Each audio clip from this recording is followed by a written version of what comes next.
Hello guys, in today's video I'll be treating advanced level history paper 2 2020.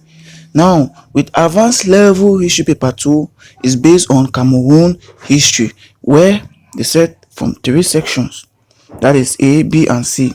Now in section A they set 4 questions from 5 different topics. Now question 1 is based from states and kingdoms and population movement. Question 2 is based on jihad and Christian missionaries. Question 3 and 4 is based on German Cameroon. While from section B, is Cameroon and the mandate system, that is from 1922 to 1939. And also they also set on the UPC. They also set on that is the UPC, and on Cameroon and the mandate system, they set on the British mandate and the French mandate. Section C, they set on, from section C you have Cameroon since 1961, that is the various constitutional conferences. And they also set the KNDP crisis.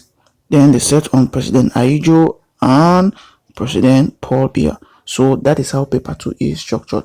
Now with 2020, question 1: how far were population movement in Cameroon during the 19th centuries influenced by natural factors?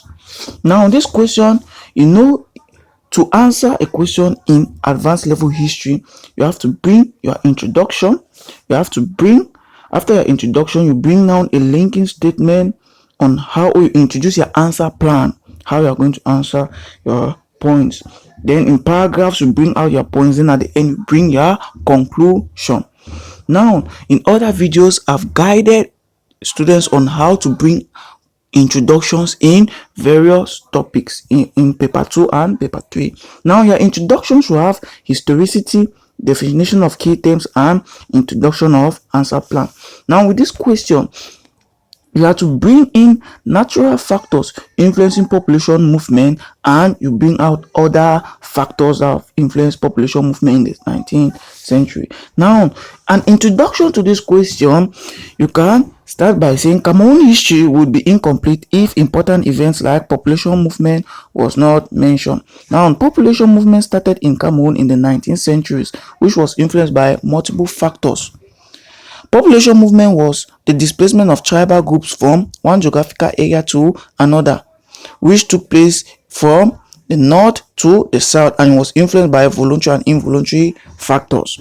Now, introduce your answer plan. In the subsequent paragraphs below, natural factors influencing population movement will be examined. Later, which other factors will also be examined. Now, you start bringing your natural factors.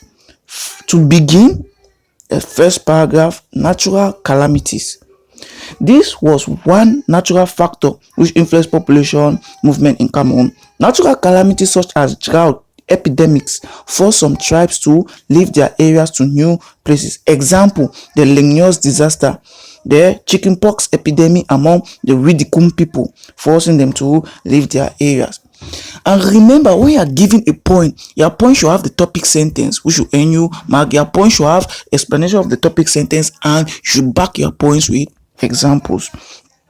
Secondly, river bodies. River bodies is another natural factor which influence population movement.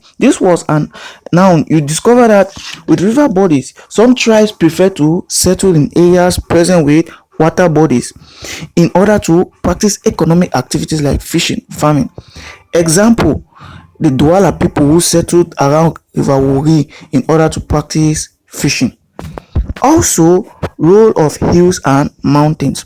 Some tribes prefer to settle around hills, mountains, escarpments for natural defense, as these areas will protect them from intertribal wars and guide them or give them defense. Example, the Saw people migrated to their present site for defensive reasons. More so, the search for wildlife. Migration of some tribes was also influenced by abundant wildlife in some areas, like hunting. Some tribes migrated to areas present with hunting opportunities. Example, the Bakweri people settled around the foot of Mount Cameroon due to abundant wildlife. To add, population pressure on land.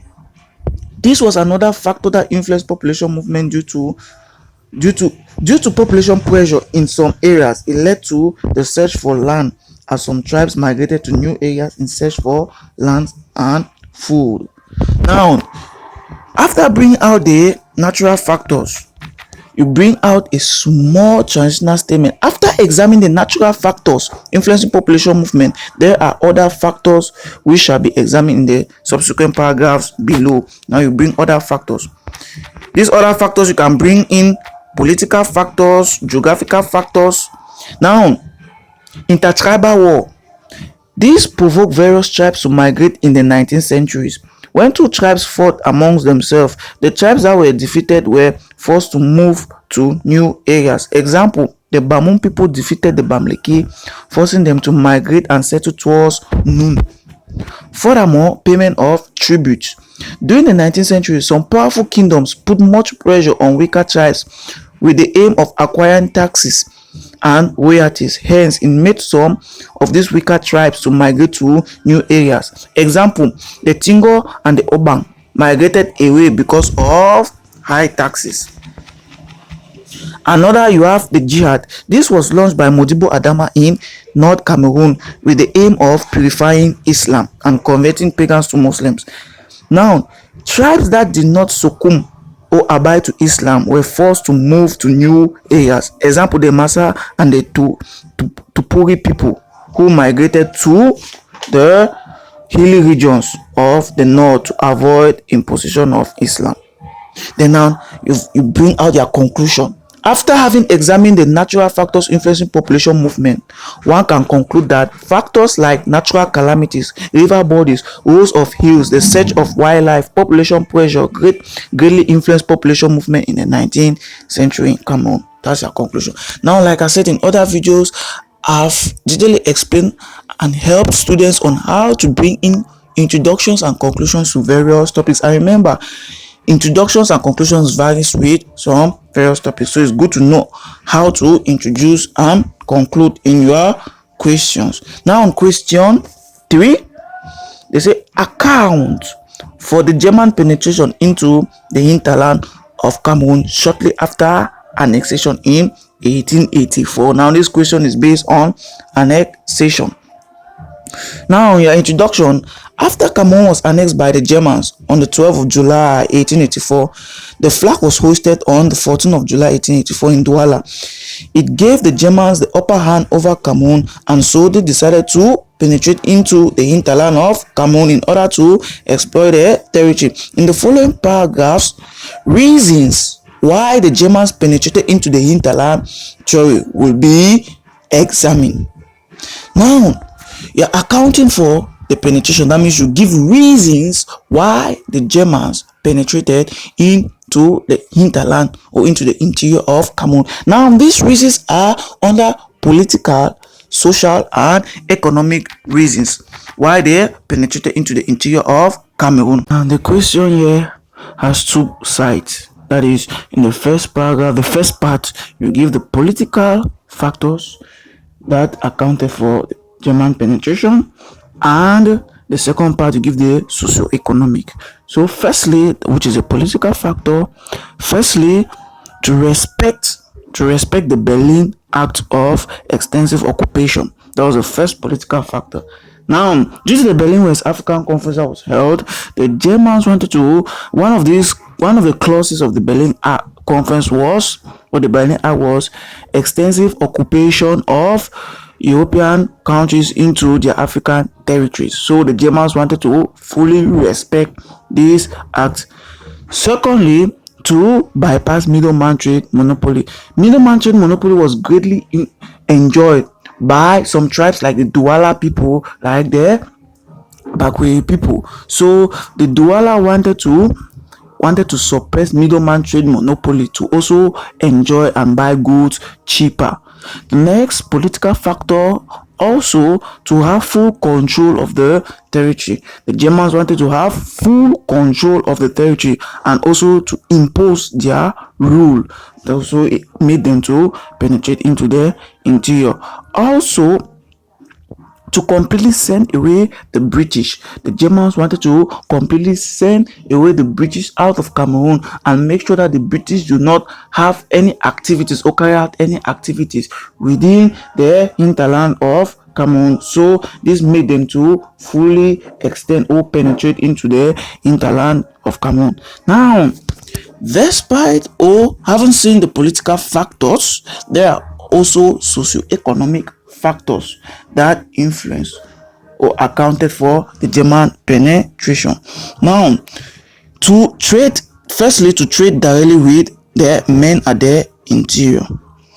An economic reason for the British or for the Germans to penetrate into the interior is that they wanted to trade directly with the men at the interior. Also to promote legitimate trade.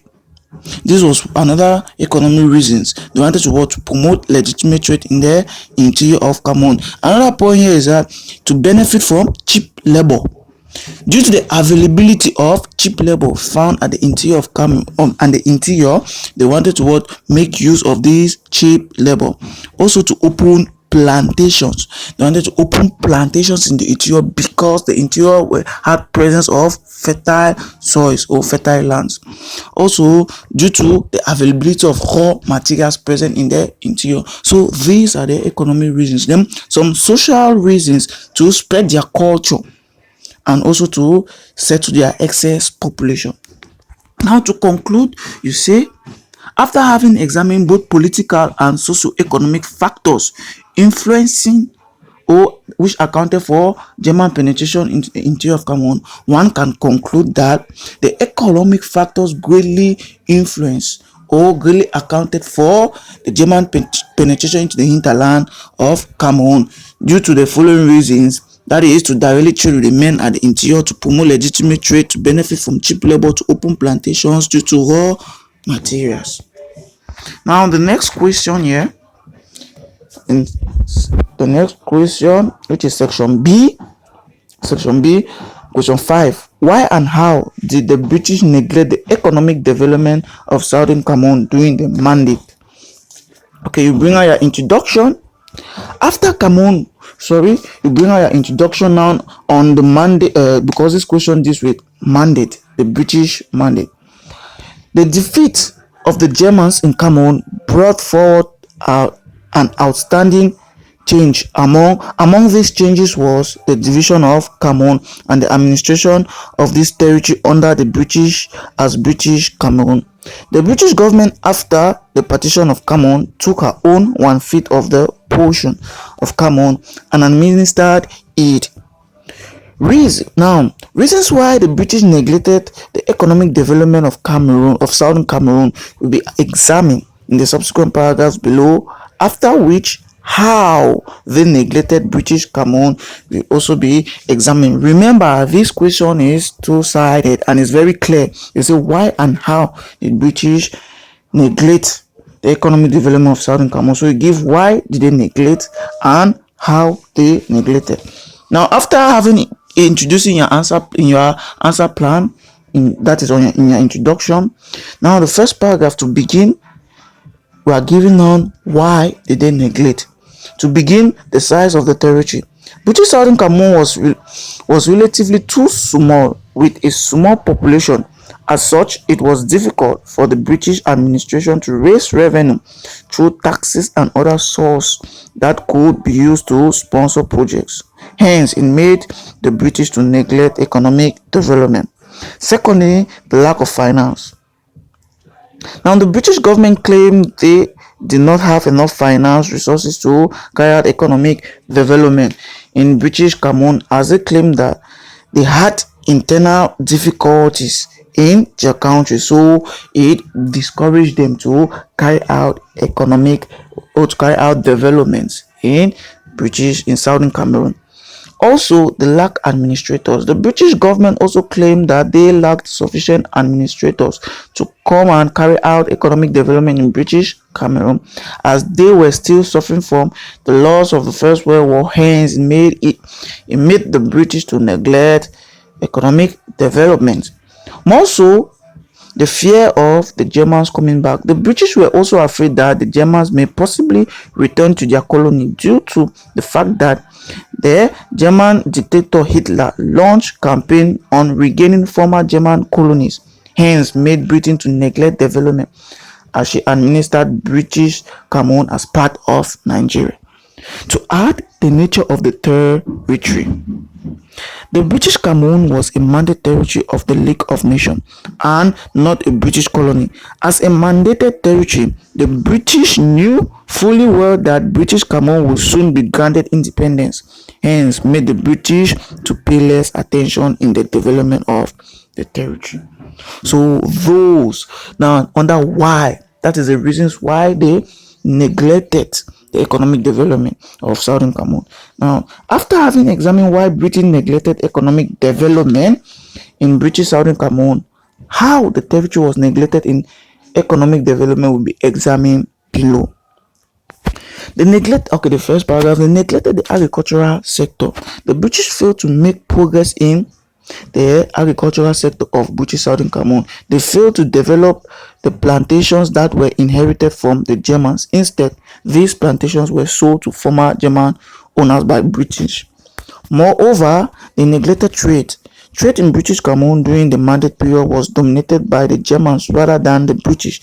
The territory external trade was more with Germany than with Britain, as the British did not promote trade. So the British never promoted trade in the territory. In addition, they neglected transport. Very little was done by the British in terms of transport in British Cameroon. They failed to expand routes, railway throughout the territory.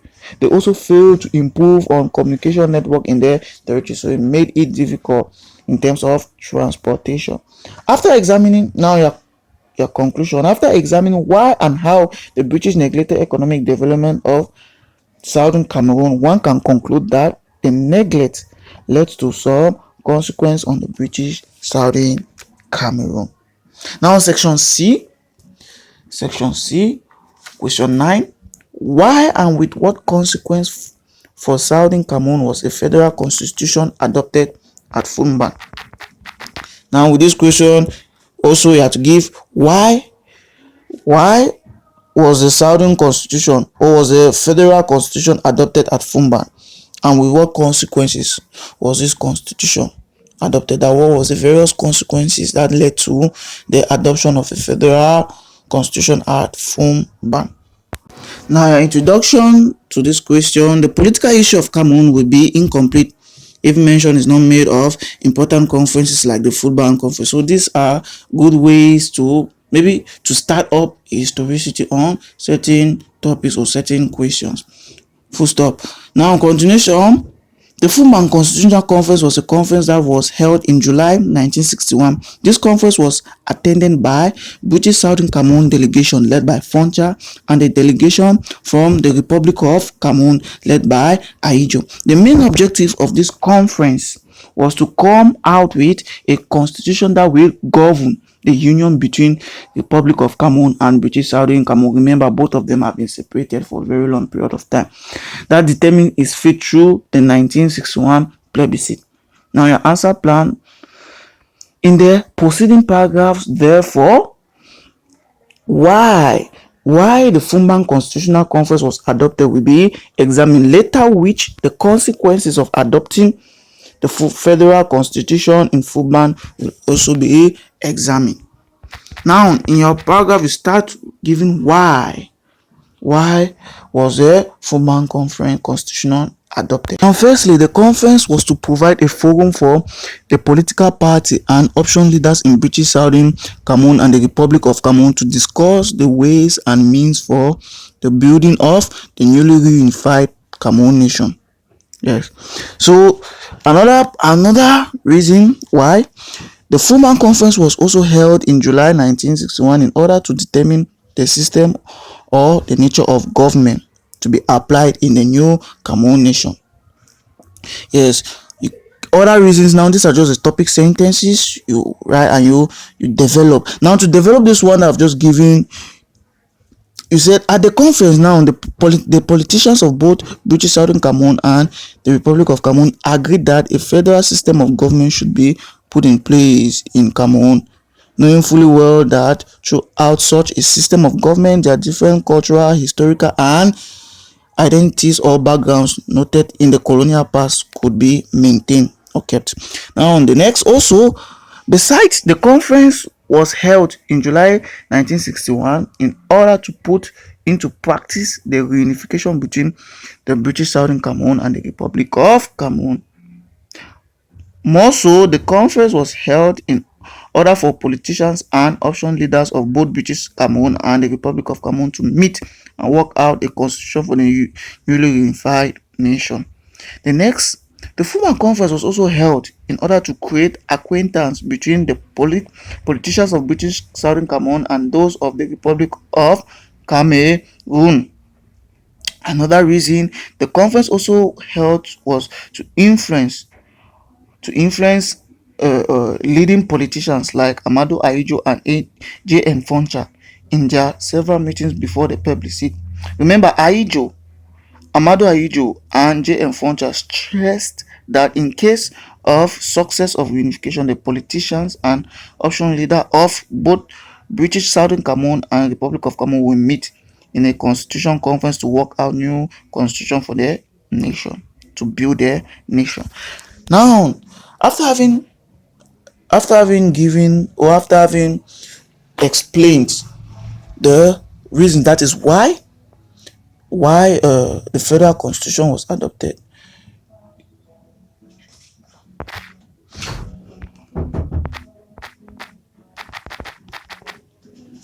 okay, the consequence or results is that the former constitutional conference led to the establishment of a constitution for the new Cameroonian nation. Also, it led to the enhancement or consolidation of the principle of reunification between the Republic of Cameroon and British Southern Cameroon. The conference also led to the transformation of Southern Cameroon House of Chiefs. Remember, this body that was expected to give traditional rulers a say in the nationalist politics of British Southern Cameroon. It was finally approved. Now, it also led to the basis for the rise of Amadou Ahidjo and Jongo Foncha as president and vice president, respectively, in both French Cameroon and British Cameroon. So those are there. Also, you can say the establishment of the federal constitutional system of government, it leads to the establishment of the federal system of government in Cameroon. So those are the effects or the consequences. So remember to like, subscribe the video.